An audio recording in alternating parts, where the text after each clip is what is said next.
Hi everyone and welcome back to As If We Know podcast. Today we are not talking about my age or her age, but we are talking about aging.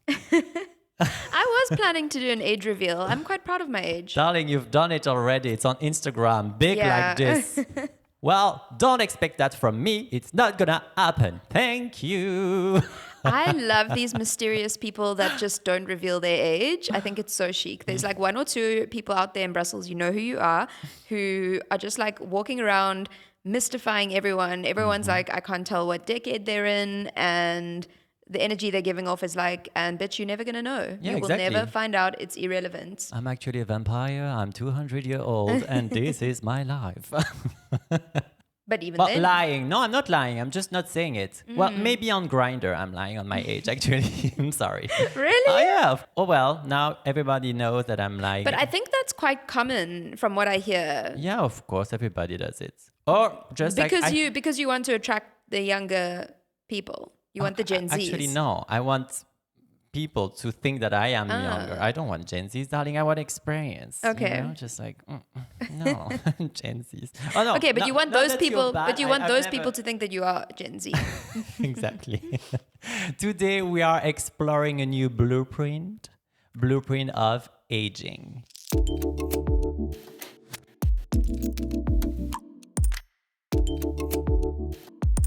These are some of the questions we want to get into today. What if aging isn't about losing who you were, but becoming more fully who you are? What if the things we fear about aging are actually invitations? When did aging become something to manage, medicate, or minimize?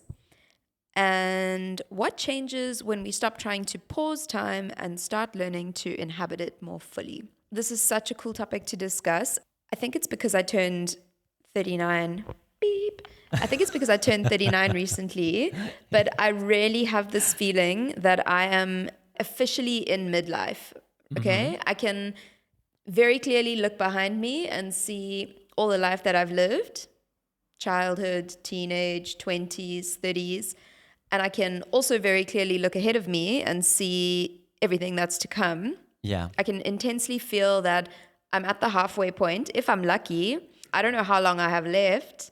Nobody does. Exactly. That's the mystery of it all. That's the mystery of it all. So I really want to make sure that I'm aging like deliberately and like I'm not just kind of raw dogging life, as they say, like I'm doing it kind of intentionally to make sure that I'm getting the best out of the second half of my life, because we can think of aging as something that happens to us passively, like something that we can't control. Exactly. But something that I've really come to feel and observe when I look at different people who are aging in different ways around me is that you really can influence what that experience looks like. You don't have to kind of shrivel up and wither and like become this dusty, forgotten person. You know, you can really take agency in how that experience looks for you. But this came with time. Yeah, I have of course. to say, you were not thinking like that a few years ago, maybe. It came with your experience. It came with what you've lived. So now you know where you want to go and how you want maybe to lead your life. A certain way. Yeah. That's beautiful. This is a topic where I can very, very clearly see the current blueprint that exists and how I don't want that, you know? Like there's so much nuance around it as well, of course. But I mean, like if we strip it down to its most basic, the current blueprint for aging says you are productive and in your prime and your healthiest, best version of yourself, probably around your 20s, 30s. And then after that, like you're done. You're chopped, you're irrelevant, you're washed up. Your experience is no longer as fresh and valuable as what's coming next. And I think that's something that we really have to challenge. And I mean, there are some places in society where we see, you know, like government, for example, we see people who are in their late 70s, 80s running massive countries. And I'm not sure that that's really the right way to go either. But in general, we tend as a society to shut away older people or to write them off or to assume that they don't really have anything to offer. They become irrelevant Yeah, or out and of which is so trend. sad because these are people that have lived so much life, that Yeah. have observed so much of a radically changing world. You know, I think we do have a lot to learn from the experience, the guidance, the wisdom that they have to offer. I feel to come back to what you were saying at the beginning, and you were becoming at peace with aging.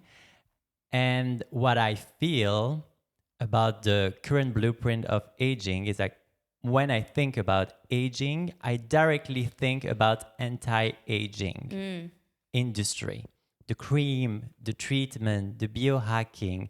So it's something that we have to fight. Yep. And actually, why? Yep.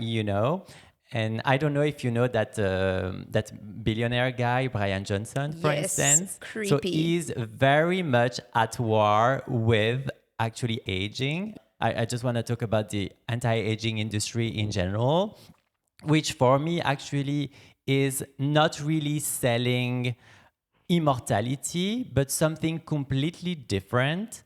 That for me, what they are selling is more time, but at the end, more time to accomplish what? More time to do what? More time to get those moments of success. But whose moment of success, But to come back to that guy spending millions in biohacking and just being so persuaded he will find a way to immortality, it's really Creepy. and then I kind of got intrigued, of course, with what he was saying. I opened his website, and what he says is really he's at war with it. We are fighting for the freedom to exist as long as one chooses. Why? Because we have things to do tomorrow, and tomorrow's tomorrow until we no longer want tomorrow. Oh my God. This sounds so deranged. Well, Wow. I kind of love the idea of innovation. Like, come on, we live with our time, we do our research, we try to push the boundaries. Of course. That's how innovation happens, But then after, when I see that he's very at war with kind of the universal laws. It's the natural cycle of life. Yeah, it's a natural cycle of life, and it's become like, I don't know, It's fightsy weird, about bro. it. It's so For weird. me, it just makes me laugh because I'm just like, okay, and then what? You are going to stay on this earth forever. Yeah. Good luck with that, pal. Like, oh my God. It's a conversation that can be so triggering. We have to be careful how we say things because, yes, okay, let's acknowledge that there is this massive anti-aging industry that all of us are in some way participating in it. If you dye your hair, if you get your skin treatments, if it's kind of inescapable. I think that we have to really interrogate for ourselves, how are we engaging in that industry? And are we doing it by default a bit? Yes. Are we doing it from a place that's motivated by fear, because we fear aging, because we think that there's nothing worse that could possibly happen to us than losing our beauty, because our identities are so like tightly tied into external validation and whether people think we look hot or not, which, like, I mean, what a waste of time. Get the treatments, you do you, but really ask yourself, first of all, like, where's that coming from? And another thing I think to think about is who is profiting off that fear and insecurity. The anti-aging industry, the wellness industry, the beauty industry, the longevity industry, which is this new thing like Brian Johnson and friends. And these people have a real incentive. They're making so much money off convincing everybody that the worst thing that can happen to you is that you start to look a little bit older than 25. But then that's kind of the blueprint. We've grown up looking all this advertising on TV about anti-aging. Of course. So it just became so natural for us that that's something we should fight. And why? And to go back to your point about nature, it's such an inherent part of the cycle of life that things need to die. Yeah. And things need to die in nature to become compost, to allow new things to be born, to regenerate. If you follow that like longevity train of thought to its most extreme conclusion, it is so entitled and so ego driven, like for you to think that you deserve to exist forever and ever and ever, because there's no way that that can apply to everybody, because if that applies to everybody, next thing the earth is full of 40 billion people. We already can't sustain the 6 billion or whatever that we have. Yeah, exactly. Like, people need to die and for life to continue. Maybe that's why they're exploring Mars, other planets. It's exactly why. It's they're just literally like, why. it's just like, yeah. oh my God. And how arrogant to assume that you have the right to kind of play God and cheat yourself out of the natural cycle to the point that you want to stay alive until you're like 200. But then that makes me laugh because it reminds me of that movie Death Becomes Her. I haven't seen that. Oh my God. I really, really want to watch it. I know it's iconic. Oh my God. So you will see, I don't want to say then at the end their body, but spoiler yeah, alert. yeah, spoiler alert. I'm sorry. But that's funny. Then you will see how they manage, how they handle their body. And I just imagine myself, everyone being like these two women at the end of the movie. And just like all of us being like this in the world. That like would zombies. Be almost, yes. Okay. Like, so that would be kind of ugly. So no, Yeah. please don't buy immortality. Yeah. We want. Going back to the fear of aging, Mm-hmm.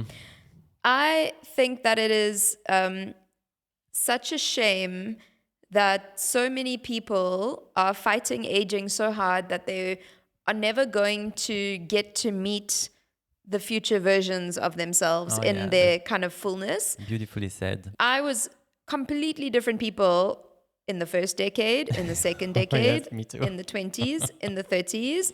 That's like one of the best parts of life, is getting to see yourself evolve and meeting all these different versions of yourself. And I'm so curious to figure out and to meet like who's Kath in her 40s, like what is Yeah. she going to look like in her 50s? What does the 60s girl have to say, And That's going to be a surprise. it's going to be a delightful surprise, I Yeah. hope. What a shame to never ever get to see what you might look like as the chic old grandma version of yourself, or that like fucking fabulous Yeah. 40s version that like doesn't give a shit anymore, Well, that comes, that's different for everyone, I would say. But I love what you've said before. The best school is the school of life. So you live, you learn, you grow, you expand. That I love that idea that you need to go through life to learn through hardship or through joy or through, the good moment and the bad moment. So that's the magic about aging that I love. That's for sure. It comes with more wisdom at the end. But yeah, I think that really depends from one person to another. For instance, when I see myself in the mirror, not looking tired, not looking, looking fresh, looking like Gorgeous. younger, or thank you. I just feel better. I don't know if it's placebo or, but yeah, so that really depends. Like, I know, like, Totally. I'm not like afraid to say, and I know that if one day I can have, I don't know, a lifting or something like that, and I mean, why not? I'm open to that. I will never say, no, that is not for me. I want to, but I totally agree with you when you say that, yeah, you are so happy with what you've been through and how you've grown throughout your life, and that you're ready for the next chapter, and that actually you can take ownership on your take on aging. As we said before, growing up on TV, anti-aging, this is the cream, you need to fight aging. That's really what we've grown up with. But no, actually it comes with so many different dimensions. Aging is not only physical, it's not only beauty, it's everything else. It's wisdom, it's the school of life. It's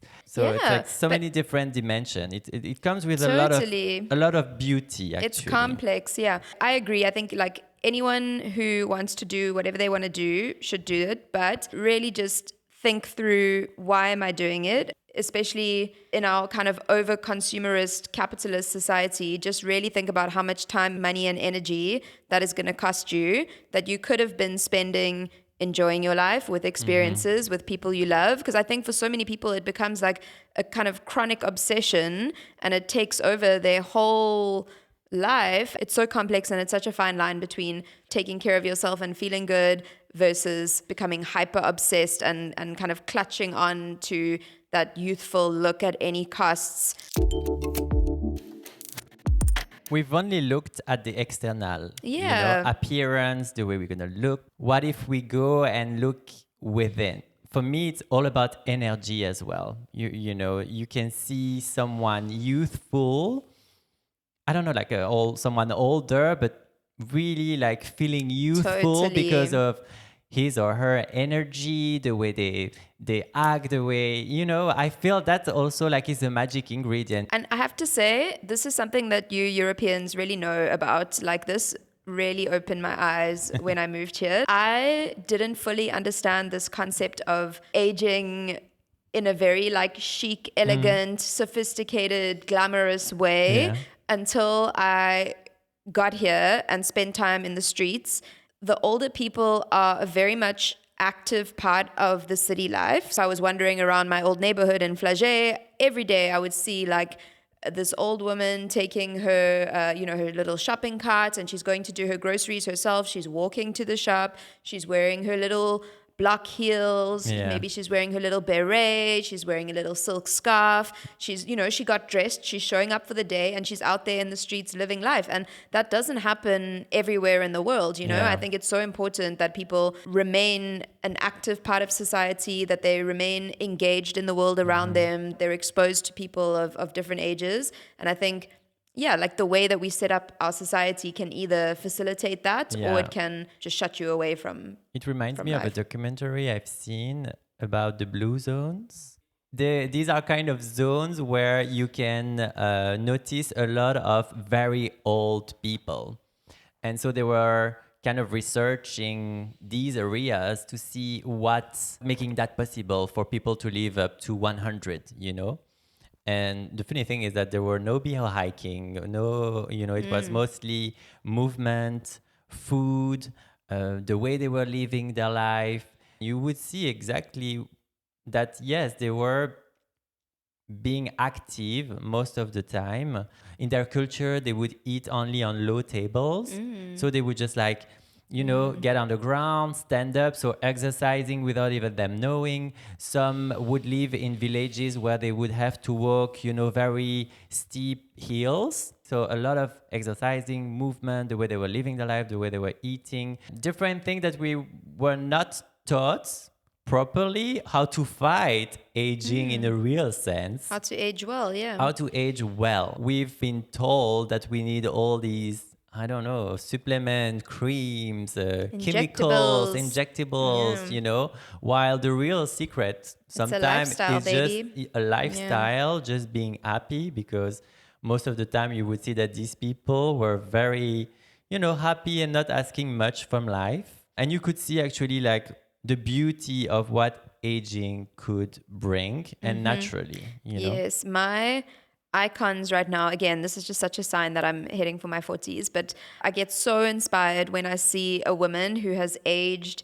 naturally. Not that she hasn't taken care of herself, but that she's not actively fighting it. She's completely expressing herself on her own terms in a super unique way. Do you know Michelle Lamy, the wife of Rick Owens? Yes, of course. Yes. Oh my God, that is like my idol. Like, she is Really? so just unapologetically living this very beautiful, artful expression. Like, yes, it's abrasive and it's like shocking for some people, but it's just so cool how she exists as like a living work of art. Yeah, that's and true. Part of her persona is, is not at all fighting aging, and it's completely defying what the conventional standard of beauty or expectation of beauty looks like. Yeah, it's just doing it your way, just being yourself, no bullshit. That's what I feel with older people. The older you get, the more you don't allow bullshit to happen, because I feel you are so aligned with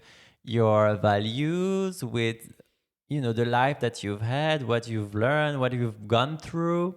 It doesn't leave room at the end for the bullshit, And yeah, you're not trying to prove something. yeah, exactly. Yeah. It's funny that we are one of the only species that is consciously aware that at some point we're gonna die. So might as well just enjoy it, making the best out of it the way we want it, but we make it instead a hell of a difficult life for some reason. And I don't know why. For instance, I don't think my cat, she knows that she's gonna die one day. If not, she wouldn't be sleeping like 24 hours 7. So sometimes I What a feel, life. what a life, Yeah. sometimes I feel we need to ask ourselves the right question, people. Come on. And that I want to just like, because I've talked about her already, my idol, Ray. Oh, yeah. And in her song, she actually says that, did you know the odds to be born on this earth is 1 in 400 trillion? Then continues, there has to be more than just merely existing, which is true. And life guarantees that we are all going to die. So am I going to live like this all my life? Wow. And that's what sometimes is one of the questions that we need to ask ourselves. A lot of what I think is driving the fight against aging is that fear of death, I think it's because people don't want to acknowledge that reality that's true of all of us, that we are going to die. Like that feels like very scary for a lot of people. It is. But it's so freeing once you just look that in the face. You're like, oh shit, that is going to happen. So I better live like every day, every week, every month, like as I want to, and it's to get the best out of it. And I would call that an invisible deadline, because sometimes we want to make it all happen before we get before it's too late, or before we get too old. But when I say old, I don't even say old. I say like before you're 35, before you're 40, you need to have had that perfect career. You need to have found that perfect partner. You need to have traveled the world. If not, it's going to be too late. You won't have time to do it. But too late, like when is too late? Yes, for there is this invisible deadline that for some reason we have in our head, but we don't know exactly what age is that deadline. So we rush to try to have it all, before it's too late, but we don't know when too late is. And then after that, when we, just like burn out with life, And so there are studies on deathbed regrets that have shown that the top regret isn't I worked too little, but I didn't live the life I wanted. I lived the one other expected of me. And I think, there is this... That's the blueprint again. Yeah, this chasing for the wrong thing. So much of that pressure comes from, as you said, like feeling like you have to rush to meet all these milestones. So my 20s, I should be married. My 30s, I should have kids. My 40s, I should be peaking in my career. My 50s, I should be, getting ready to wind down or retire. But all of that is made up. My favorite success stories are when you have people that achieved extraordinary things in life, but way later in life, like Toni Morrison. She only became a novelist in her 40s, and she's like one of the greatest English writers. That blueprint predefines for us what we expect out of those different stages of life. And that's why we fear aging, or we fear getting old, because the blueprint says, well, by the time I retire, that means my life's over. It means I'm never going to have another adventure. I'm never going to experience something new. And it's all just made up. Like, you can still do whatever you want. I love that you talk about people that made it later in life, but don't you think that's a way of reassuring us that it's not too late once again, Totally. I think that's part of it. Yeah. I mean, I think the biggest lie we've been sold is that you peak at like 25 or 35, you know? Like, I think, again, just thinking of how much more experience, wisdom, knowledge I have now, I feel so much better equipped now to start creating the life that I want. Yeah, you have more baggage to succeed, actually more Yes. tool, more experience. Yes. Darling, it's called wisdom. Yes. Actually, we are still so young, Yeah. darling. So Yeah. we still have so much to do. We hope. We hope. Yeah. You know what? I once read somewhere, I can't remember if it was like a news story or a study or an article or something, or maybe it was a book. But they were saying that It already starts. yeah. Oh, who am I? Yeah. What am I doing? What are we doing What here? day is it? Who are Who's you? the president? No. Yes, people, this is what happened when you This turn is what's 39. waiting for you, babes. Yeah. No, I read that grandparents actually played a really important role in society before we lived big, kind of urban, hyper-optimized, busy lives. Grandparents were kind of the fabric of the communities. And again, you had more people living in like multi-generational family homes.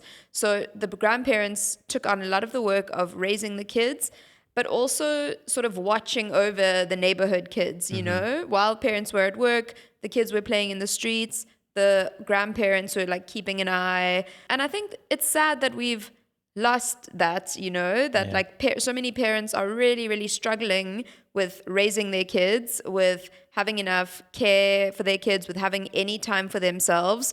And I really think that if we could rethink the role of grandparents and the role of older people in society, we could take care of a lot of those problems that we're looking for solutions to. And we have all these older people with so much knowledge, wisdom, and experience. Those people are lonely because they get shut away and they have the feeling that nobody wants to visit them, or for some reason they don't connect with the other generations.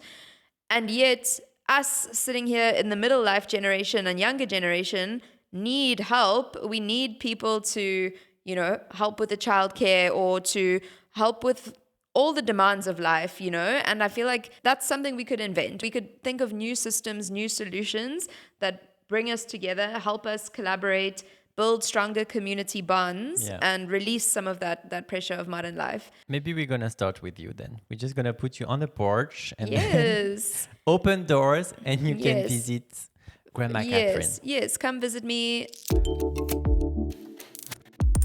I think that we could really benefit by having more intergenerational exposure and mingling within our society. How cool is it when you go to like a party or a rave in Brussels and you see like a much older person there? That makes me so excited. You know, I'm like, there's my future. Like on the dance floor. Yes. I saw it. there. I have to send you this this Instagram video I saw. There's a grandma in Germany, and she's like, I think her name is something like Techno Girl, and she's like the 63-year-old grandma techno DJ. I know her. She looks iconic. I'm gonna put this That's our goal. in the clip. She is so cool. Yeah. And again, that just shows like you can participate in a youth subculture at any age. You can go follow your dreams. You can learn to DJ at 70. You can start a new hobby. You know, there's so much that you can do.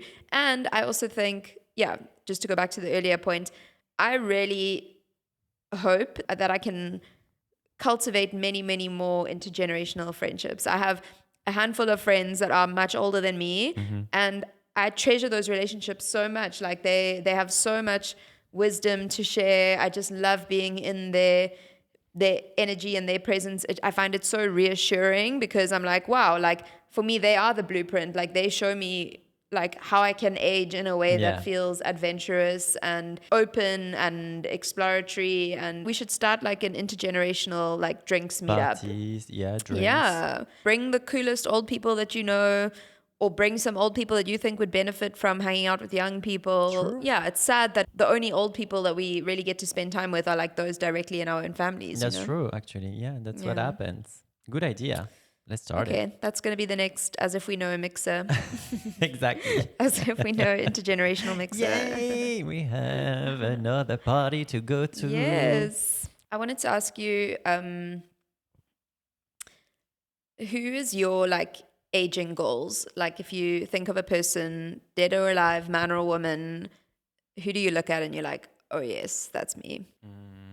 Oh, that's a difficult question. But actually, the first person that come into my mind are my parents because they are very young at heart. And I really want to cultivate that, because as I said, I think it translates in the way they are looking or being. They are always staying up to date with the trends because they are not afraid to try new technologies or to live with their time. And so they are really the persons that I think about the first when I think about aging.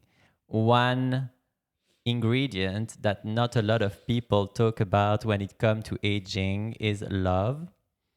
Just love for the people you care, love for life in general. And once you can reach that point of being in love with living, that helps. That keeps you, get you on longer, as we say in Italian, like knock on wood and facimi I corn. But that's really an ingredient that I try to, to make sure I have in everything I do, in everything I say, in everything with all the people I'm surrounding with, all about energy. Yeah. When I was doing some reading around this topic, one thing that I kept seeing again and again and again is that something that a lot of people that age well and live long have in common is they really actively engage with life. They have either creative hobbies or something that they're passionate about, or they have a very strong sense of service. They Yeah. are giving back either to their families or to a social or political cause that they care about, or they are, they're adding value to their community, Yeah. and that gives them a sense of purpose, of meaning. That's the secret to keep your life worth living. Yeah. You've got to make sure that you have something to live for. Maybe that's the secret at the end, is discovering what your real purpose is, what you've come to this earth to do. And that's what most of us become out of touch with. And reconnecting to that actually can help us be like, okay, I know why I'm here. That is my mission. I'm going to make it happen. As long as I'm making it happen, I'm going, Yeah. And It doesn't necessarily have to be a big, ambitious version of purpose or success. It can literally just be you, as you say, like finding what's that thing that you love to do, doing that for yourself, Yeah. doing that for your community, doing that for others. A way I would wrap up is really to ask yourself that question. If you ask yourself, what is one thing that you're afraid aging will take from you? And is that fear really true? Because when you feel and when you see that this fear is not really, Valid, yeah. valid, exactly, well, then I have no problem. I've learned that there's so much freedom in embracing aging that it can be a joyful experience. It can be something that you are grateful for. Also, that all of us could benefit from more exposure to older people in our lives, in society as a whole, that we're missing something if we compartmentalize these different chapters of life so rigidly, and we lock away the people who have the most experience, the most wisdom, and the most guidance to offer, and we don't integrate them into our lived experience at all. True. The magic cookie appeared magically, poof, and we're gonna see what our fortune cookie tells us today. Okay, Let's you're gonna read let's it. see. Yeah, go for it. Fortune cookie forecast loading. We've had this one before, but it's really appropriate for today. Good to begin well, better to end well. Yeah. And that's on aging well. Yes. Yes. The universe really wants us to. Yeah, she said it once and she's saying it again. Yeah. Thank you everyone for listening to As If We Know podcast. We hope we made you a little bit wiser with that one. You can find us on Instagram, As If We Know Podcast. You can subscribe to us on YouTube or listen on Spotify or Apple. See you next time. See you next time. Bye. Bisous.